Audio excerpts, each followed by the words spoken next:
So Yes. it gives me great pleasure to present you on innovating sport and health with AI and XR. And I basically framed it with Matrix and Mzansi. How does this all fit in the context of Southern Africa, as specifically within the global South? So if someone had to come to you and give you two pills, do you want the blue pill or the red pill? Meaning, would you want to do with AI or without AI? Many people would say different responses. Some would love AI, some would not love AI, some would want extended realities or immersive technologies, some would not. And so there's always two sides of the coin. And I'm hoping that by the end of this talk, you'd be able to answer that. Would you want the blue pill or the red pill? And I'm not going to tell you which one's which. So, because it is a bit of a matrix ethos and how that can actually fit in from an Mzansi perspective.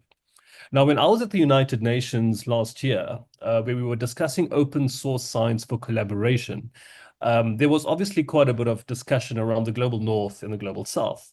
And interestingly, a new terminology came out from that particular period where they actually said that we shouldn't name it the global south anymore, but rather name it the global majority.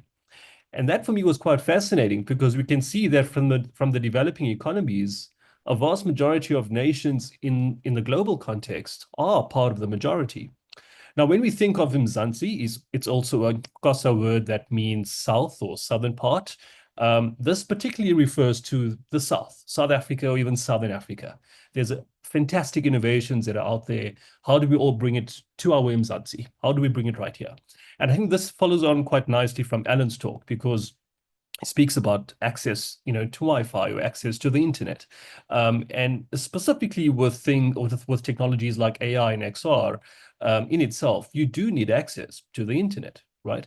So with those kind of challenges bypassed, how do we circumvent this in the context of sports and health?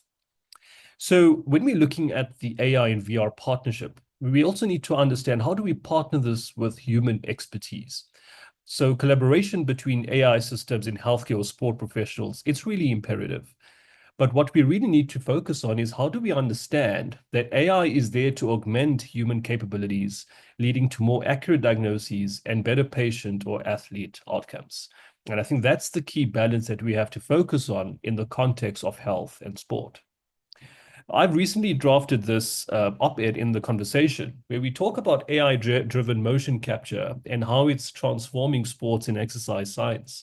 Now, conventionally over the years, biomechanics in that regard, or even performance analysis, required more of a trifocal approach, where you would take the video capture of the athletes, you import it into your device or your laptop, and you'd use a software to analyze it. Now we're at a time where we can actually use machine learning integrations to drive analysis using an AI-driven approach.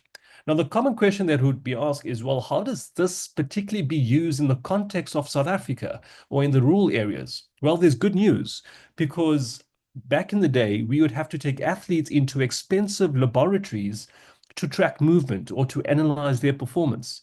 But now on the field, just by using your camera on your phone, there are certain applications also known as pose estimation or open pose, which has machine learning algorithms and integrations that would allow you to analyze sport and exercise movements in real time.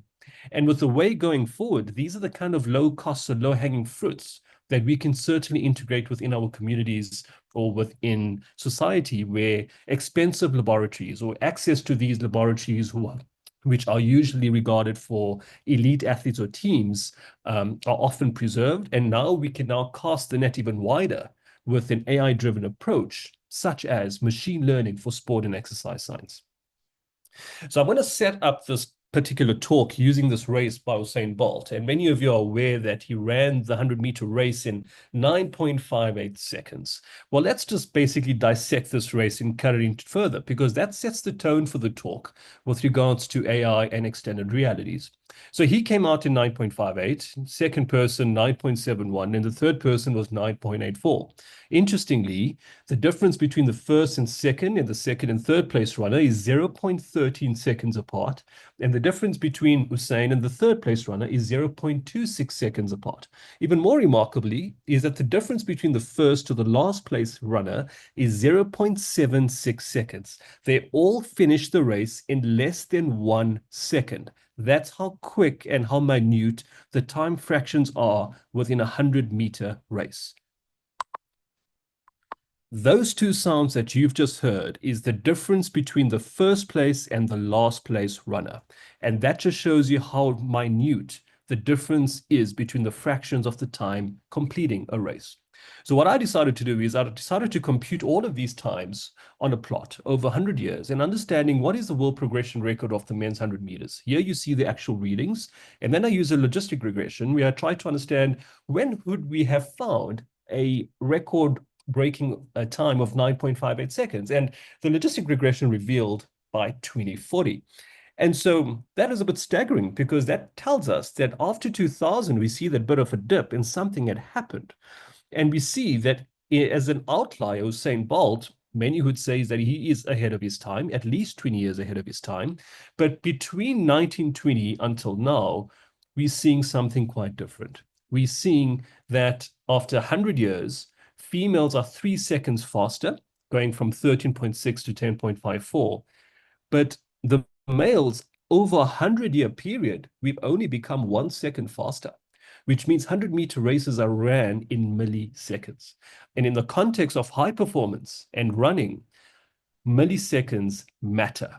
And we are trying to understand and work within those milliseconds, those fractions of a time that can be the difference between a gold medal or no medal at all. So similarly, if we apply this to the 800-meter freestyle world record time progression for both men and women, we also see here, similarly, that there's been an improvement in time for both the men and women. And so the message is quite simple, is that records are meant to be broken. Athletes today that continue to perform at a higher level are a few decades ahead of their time. But the key question is why? Why are they ahead of their time? And some of us may speculate. Maybe it's doping. Maybe it's other factors that contribute to high performance. And all of those kind of factors might possibly be true. But one particular reason is if we take a number of these athletes, thousands of athletes from different communities, and we put them all into this funnel. And from this funnel, we're working on a spectrum of mass sport participation to talent pathways. And we find that out of hundreds and thousands of athletes who want to compete at a higher level, we find that only a handful of these athletes come out of this funnel, which makes the landscape incredibly competitive. And that is a key factor for why we see records continuously being broken in the sporting area, is because we have a landscape right now in sport added with technology and AI that makes the landscape incredibly competitive. And so if we look at the sports performance continuum, for a few decades, we have been focusing on sports performance or injury mitigation. How do we preserve athlete wellness by managing the injuries or preventing injury, and how do we also focus on optimizing performance? COVID had propelled a spotlight on mental health and how do we focus on mental health among athletes. But now there's a growing focus on decision making. And AI and XR contributes quite considerably to the focal area of decision making, which leads to this key question. How can extended realities, and sorry, I did not define this, but extended realities is a merge or culmination of virtual reality, mixed reality, and augmented reality. And the whole term for that is known as XR, extended realities. So the key question is, how can XR and AI further optimize or validate decision making in a sport and high performance context? So I'd like to paint this picture with the movie called Sully, which was based on a true life story that happened just over 15 years ago. Long story short, there was a bird strike just after takeoff, and Sully and his co-pilot had to make a decision of whether to turn back and land the plane in one of the nearby landing strips, to turn back, go back to LaGuardia, or to do an unconventional act in the aviation sector and land the plane in the Hudson River. And they did the latter. And we found that there were no casualties from the passengers. There were just minor injuries, but there was no fatalities. And so what we learned from this particular incident is that in psychology or in sports psychology, we have a number of principles such as self-regulation, self-awareness, self-reflection, or self-belief that continuously to govern how performers perform in pressure. But when we use these principles in combination, that talks to a theory that is known as metacognition. And as an example with Sully, he and his co-pilot inherently or subconsciously use the theory of metacognition to make that decision of landing the plane in the Hudson River. Now, the key concept is when the human partnership is working with AI and XR, there's a level or a layer or even a theory of metacognitive markers that we are hopeful where professionals and students can utilize that in the context of their particular domain or sector, right? And one particular sector that I just want to refer on from a health perspective is exercise physiology or kinesiology. And during lockdown, unfortunately, a number of our students at the University of Johannesburg were not able to go into the lab. And so we often find that with AI, we have a number of these. I also want to disclose that these images have been generated by AI, but we've got a number of evolutions that are occurring, both in the global majority and globally as well. And these are the kind of technologies with AI that are coming to the fore with allied health professions. But specifically for the students at the University of Johannesburg, we created a game. And this is a web-based game which would allow them to interact clinically with different scenarios in order to optimize their clinical reasoning when working with patients in the lab. But then we ported it into virtual reality. The screenshots that you see here on screen are screen grabs from the Oculus Quest 2 headset directly. So this is a stress ECG. We have a pulmonary test to determine lung capacity. By the Biodex or the isokinetics machine for the shoulder, knee, or the ankle. We have the Biodex balance test, especially for patients who have any neuralgias, multiple sclerosis, or any particular imbalance issues, and then even manual muscle tests. And they are able to do a number of scenarios, using this game. And what you see here on screen right now is this exactly the same game with two different interfaces. On the right of your screen, we've got the VR headset, where the student becomes the practitioner. And on the left of your screen, you have the web-based game, where you can see both the patient and the practitioner. And the difference is that when the student puts on the VR headset, they become the practitioner. And so they are now looking at the patient in real-time view, in real view compared to looking at it on a dashboard. So that immersion optimizes their layer of metacognitive markers so that they can make decisions around how they are working with their patients and how that can optimize clinical reasoning and skill optimization for their particular field. So decision-making is a focal point right now in both sport and health. And so when Sully landed the plane in the Hudson River, just to kind of weave the thread back in and try to, be a little bit more cohesive in this talk, was that he took about 15 to 20 seconds to make a decision when landing the plane in the Hudson River. Now, in other high-performing professions, such as surgery, such as photography, we find that milliseconds here for decision-making also matter. Even for Formula One, each of these people, if they are milliseconds slow at the pit stop, it can affect the driver's position in the race or their lap time. And we find here as well that each of these people have a role to play by making key decisions in ensuring that the car is ready at the pit stop. So one of my particular passions is cricket, and how I really wanted to understand how have cricket players evolved over time. And so when a cricket batter comes onto bat, they are facing a number of deliveries, a number of balls in which the batter has to make a decision. And usually if the ball is, especially in test formats, if it's pitched outside of the corridor of insertity, it gives a high level of probability for a batter to make a decision to hit the ball with more confidence. That might not be true in the shorter version of the game, but irrespective of the ball delivery, they have to make a decision. And so a simple question, how long does a cricket batter have to make a shot selection decision to a cricket bowler?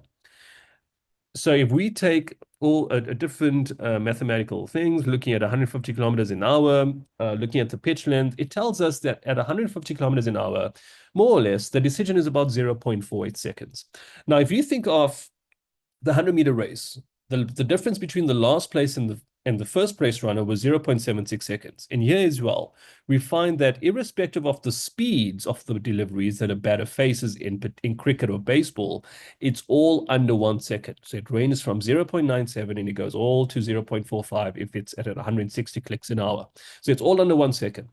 But now if we need to break this down even further for a spin and a fast bowler, and we have to understand at the neurocognitive level, what is the batter's visual and neural stimuli when anticipating the delivery and when facing the ball. So for a spin bowler, there are events that are occurring at milliseconds just before the batter makes a decision. And very similarly for a fast bowler, it's a lot shorter, but even there too, there are events that are occurring when anticipating the ball's trajectory in order to make a decision when hitting the ball.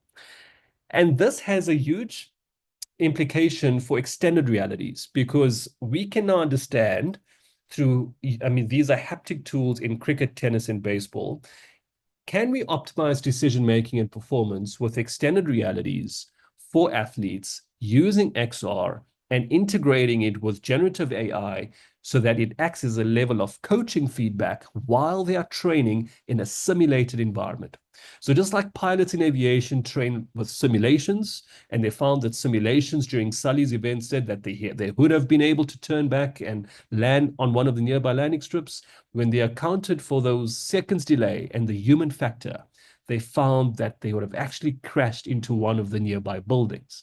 Now, in a context of other high-performing disciplines, specifically for athletes and sport, we find that simulations cannot replicate a real-life scenario 100%, but it does give a layer of training and a layer of preparedness when it comes to making key decisions, irrespective of the sporting code.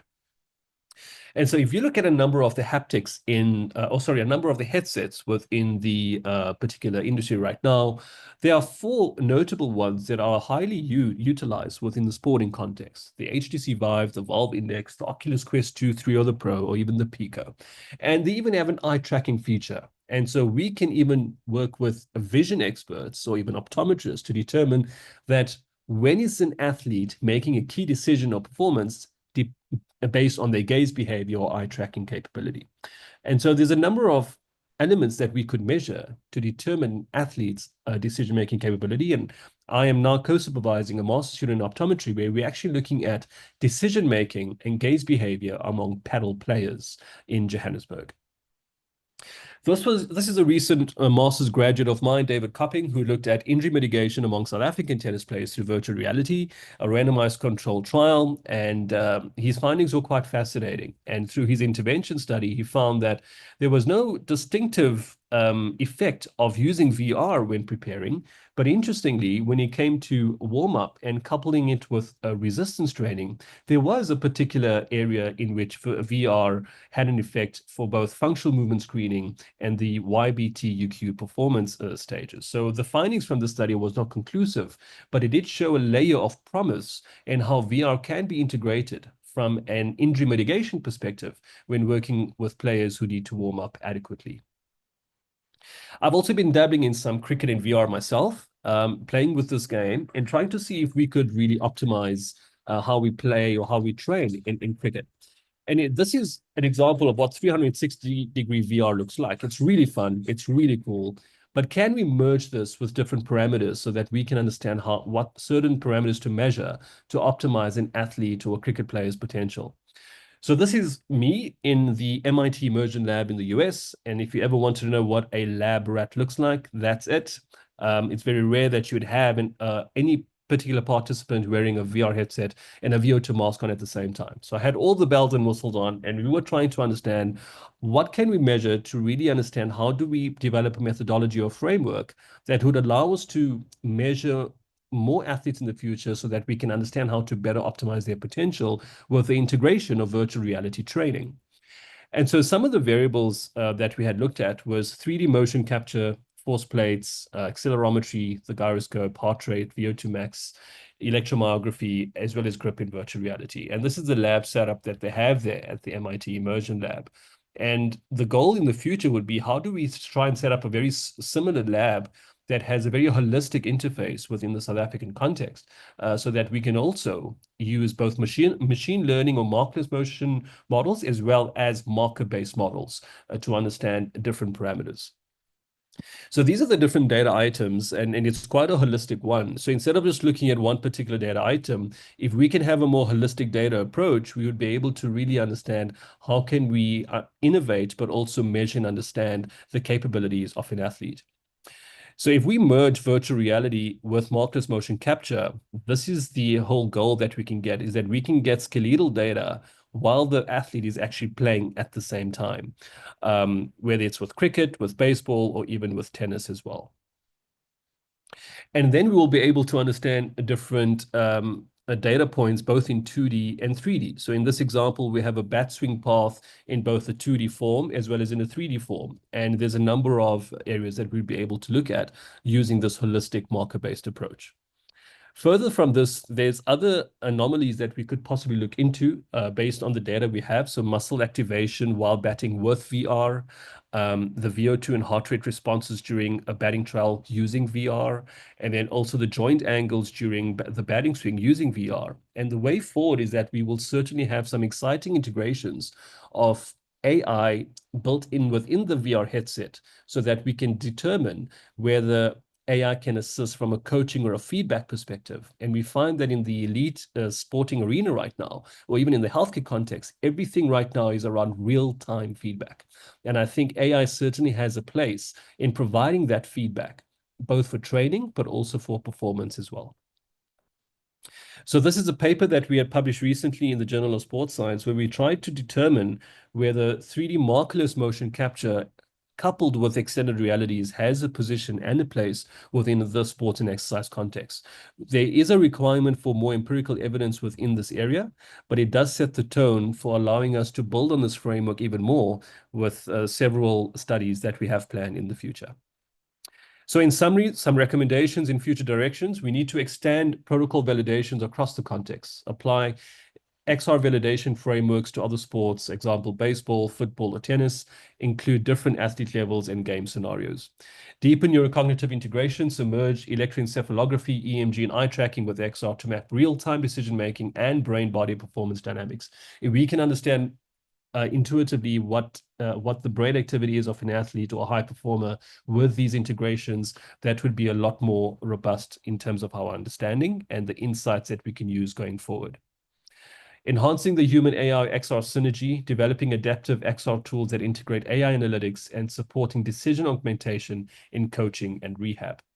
And translate XR insights into real-time feedback using XR findings in coaching, injury mitigation, and mental readiness, such as with AI apps. And lastly, global collaboration and longitudinal tracking. Initiate multi-site trials and track long-term athletic performance using XR-informed protocols. So I'd like to acknowledge my respective partners and collaborators globally, and I'd like to thank you very much for your attention.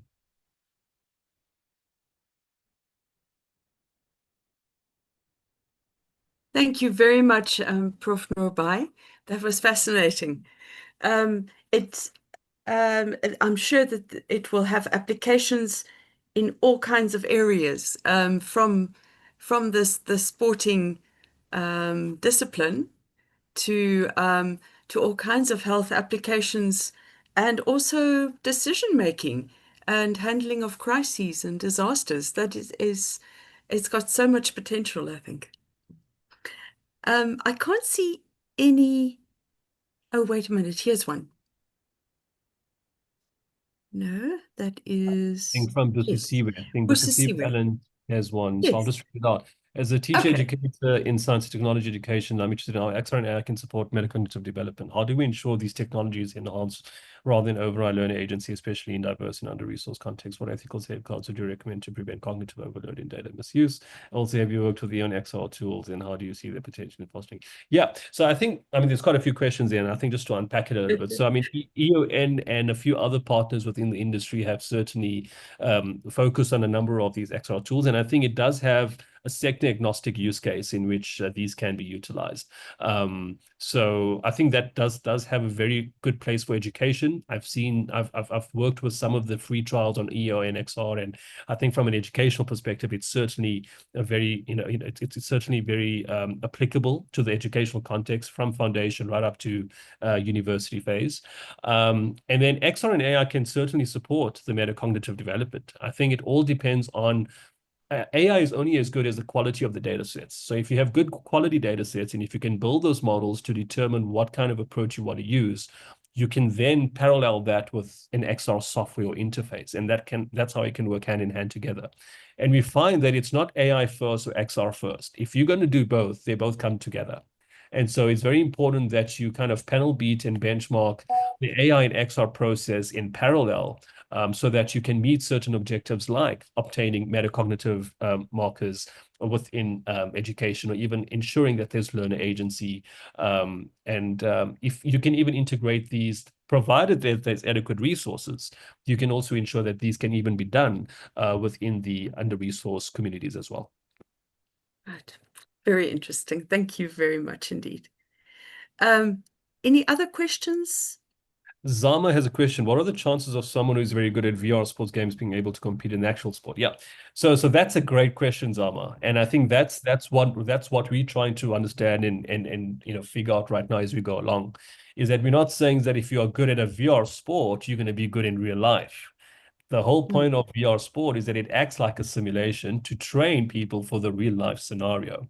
So, for example, someone who has arachnophobia and you're putting hundreds of spiders in front of them in VR, do we determine if that level of anxiety or pressure goes down when there might be one or two spiders in real life?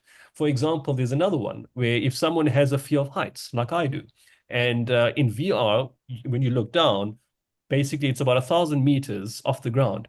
But in real life, you're actually standing on a step, like a 30 centimeter step. And your chance is to basically bungee jump or even jump off the step to understand how that might look like.